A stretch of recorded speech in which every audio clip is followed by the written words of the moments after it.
Hi అన్న. అవునన్న. Telugu Desam party అన్న. తెలుగుదేశం పార్టీ చంద్రబాబు నాయుడు గారు అన్న. అది ఇప్పుడున్న పరిస్థితుల్లో చంద్రబాబు నాయుడు అనేది చాలా అవసరం అన్న రాష్ట్రానికి.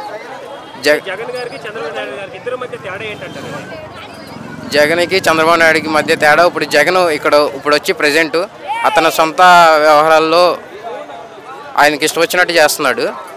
రాష్ట్రం అనేది డెవలప్ లేదు. సంక్షేమ పథకాలు ఇస్తున్నారు కానీ అవి అనేది సంక్షేమ పథకాలు అందరికీ పూర్తిగా అందట్లేదు.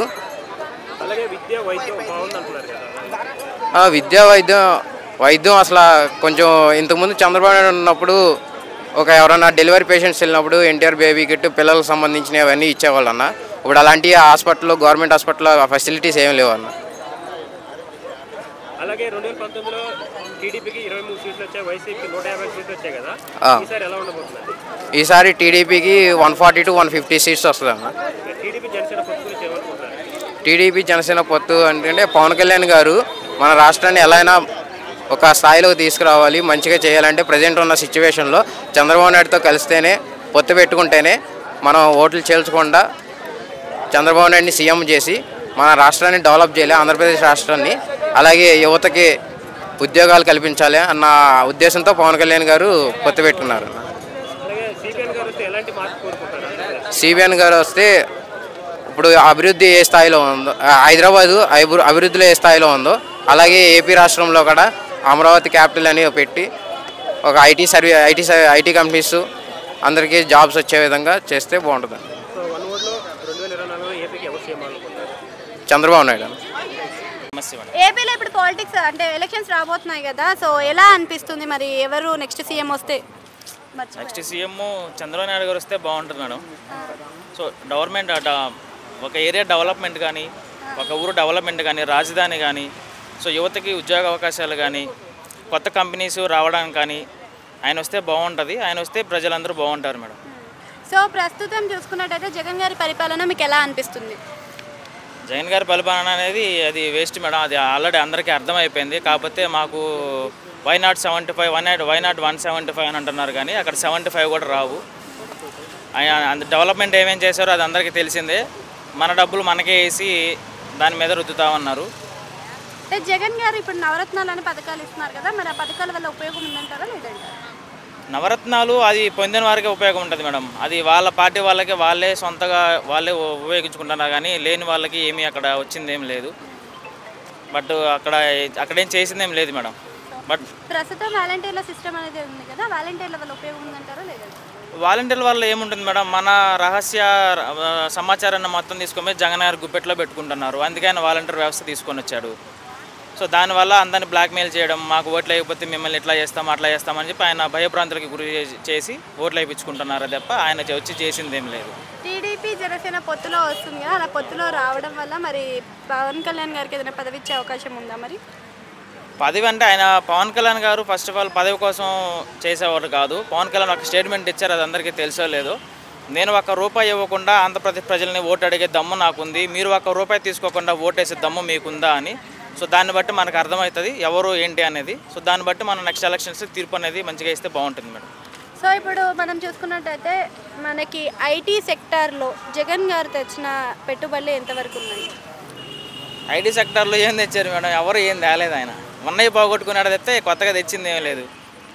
చంద్రబాబు నాయుడు గారు అధికారంలోకి వస్తే మరి ఉద్యోగ అవకాశాలు ఇప్పుడు ఏపీలో ఎలక్షన్స్ రాబోతున్నాయి కదా, ఏ ప్రభుత్వం వచ్చే అవకాశాలు ఉన్నాయి? జనసేన చంద్రబాబు నాయుడు కలిసి ఇది ప్రభుత్వం పాలియచ్చు. ఎందువల్లండి? జగన్మోహన్ రెడ్డి చాలా అప్పులు చేసి పెట్టేసిన్నాడు, అది కాక ఒరే ఇవే ఇస్తున్నాడు అందుకే. కానీ జగన్ గారు సంక్షేమ పథకాలు అలాగే ఉద్యోగ అవకాశాలు ఎక్కువ ఇచ్చాము, ఈసారి 175 కొడతామంటున్నారు కదా. అవన్నీ ఇప్పుడు ఎర్రచంద్రము వేలం పెట్టారు కదా, ఆ డబ్బే ఎంత పోయింది ఎంత వచ్చింది అనేది చూపెట్టిన లేదు. అలాగే జగన్ గారికి చంద్రబాబు నాయుడు గారికి ఇద్దరు మధ్య తేడా ఏంటంటారండి? జగన్మోహన్ రెడ్డి చాలా అంటే ఎక్కువ అప్పులు చేసి మళ్ళీ ఉండే దీంట్లోనూ ఇప్పుడు ఎక్కువ జిఎస్టీ వేసిండాడు కదా, అందుకోసము ఎక్కువ ఇదైపోతూ ఉండదు ఆంధ్ర ప్రదేశ్ మేను. అలాగే చంద్రబాబు నాయుడు పవన్ కళ్యాణ్ ఇద్దరు కలిసారు కదా, దాని గురించి ఏమనుకుంటున్నారు? వాళ్ళు ఇద్దరు కలిసి మంచిగా పనులు చేయొచ్చు అని కొంత అభిప్రాయం ఉంది. సో 2019లో టీడీపీకి 23 సీట్లు వచ్చాయి కదా, అవును, ఈసారి పొత్తుతో వెళ్తున్నారు కదా, ఎన్ని సీట్లు రావచ్చు? వస్తామండి. మామూలు వాళ్ళే కన్ఫర్మ్ అన్నీ మొత్తం వాళ్ళే రావచ్చు. 170 వాళ్ళే అవును, పట్టుకుంటారా? అవును. అలాగే కాంగ్రెస్లో జాయిన్ అయిన షర్మిల అన్నపైన కామెంట్ చేస్తుంది కదా, దాని గురించి ఏమనుకుంటున్నారు? వాళ్ళు లోపల వాళ్ళకి కొంచెం ఇది ఉంటుంది, సంబంధం ఉంటుంది, బయట మాత్రం అలా చెప్పుకుంటుంది. అయితే 1 ఓవర్లో ఏపీకి నెక్స్ట్ సీఎం ఎవరు అనుకుంటున్నారు? చంద్రబాబు నాయుడేనండి. ఏపీలో ఎన్నికలు అయితే రాబోతున్నాయి, నెక్స్ట్ వచ్చే ప్రభుత్వం ఏదైతే బాగుంటుందని మీరు భావిస్తున్నారు? టీడీపీ. సో టీడీపీ హవాలో మరి రాజధాని నిర్మాణం ఏ విధంగా జరుగుతుంది? ఇప్పుడు అధికారం లేదు కదా, వచ్చిన తర్వాత ఎలా అనేది ఆల్రెడీ డెవలప్ చేశారు, ఇంకా డెవలప్ ఎలా చేస్తారని చూడాలి. సో మనకి చంద్రబాబు నాయుడు గారు చెప్తున్నారు కదా, మరో 5 ఏళ్లలో నేను చేస్తాను డెవలప్మెంట్ అనేది, విజన్ 2047 కింద నేను ఆంధ్రాని డెవలప్మెంట్ చేస్తాను అని. 5 ఏళ్లలో చేయగలుగుతారా? ఇంకా అది జరిగేదాన్ని బట్టి అంతే. చేయగలుగుతారా అంటే అతను ఇప్పుడు ప్రయత్నిస్తాడు, ప్రయత్నం అంటూ మనం తప్పు పట్టలేం కదా, ప్రయత్నిస్తారు, అయిన కాడికి అవుద్ది అంతే. సో ప్రస్తుతం పొత్తులో వస్తున్నారు కదా, అలా పొత్తులో రావడం వల్ల మరి పవన్ కళ్యాణ్ గారికి ఏదైనా పదవి ఇచ్చే అవకాశం ఉందా? పక్కా ఇస్తారు. ఇప్పుడు అతను కూడా సీఎం క్యాండిడేట్గా పోటీ చేసిన అతనే కదా, పక్కా ఇస్తారు. అది ఏంటి అనేది ఇంకా వాళ్ళు చర్చించుకొని తర్వాత ఏ పదవి ఇస్తారు అనుకోవచ్చు? అది మనం ఏది డిసైడ్ చేయకూడదు, వాళ్ళ డిసిజన్ బట్టి ఏదున్నా కానీ మనం చూసేంత వరకు వినేంత వరకు అంతే కదా. సో నారా లోకేష్ గారు యువగలం పాదయాత్ర చేశారు, పాదయాత్ర తర్వాత ప్రజల్లో ఏదైనా మార్పు వచ్చిందా? మరి మార్పు వస్తుంది, మార్పు రాకుండా ఏది కూడా స్టార్ట్ చేయరు కదా, ఎవరైనా సరే మార్పు వస్తుంది. ఎవరైనా పాదయాత్ర చేసిందంటే ఏదోటి రీజన్ ఉండబట్టి చేస్తారు. సో జగన్ పరిపాలన చూస్తున్నట్టయితే ప్రస్తుతం మీకు ఎలా అనిపిస్తుంది? బాగానే ఉంది. బాగానే ఉంది. సో జగన్ పరిపాలనలో కొన్ని పథకాలు అయితే ఇవ్వడం జరిగింది కదా, ఆ పథకాల వల్ల ఉపయోగం ఉందనుకోవచ్చు?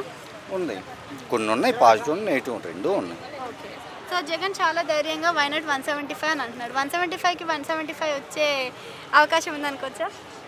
మనకు తెలియదు, ప్రజలు డిసైడ్ అంటే చేస్తారు. ఎన్ని వరకు రావచ్చు? ఎన్ని అనేది కూడా మనకు అసలు తెలియదు. ఇప్పుడు 1 రావచ్చు, 175 రావచ్చు, 100 రావచ్చు, ఎన్ని రావచ్చు, ఆ ప్రజలు డిసైడ్ చేస్తారు. ఒక్క నిమిషం ఇక్కడ రండి.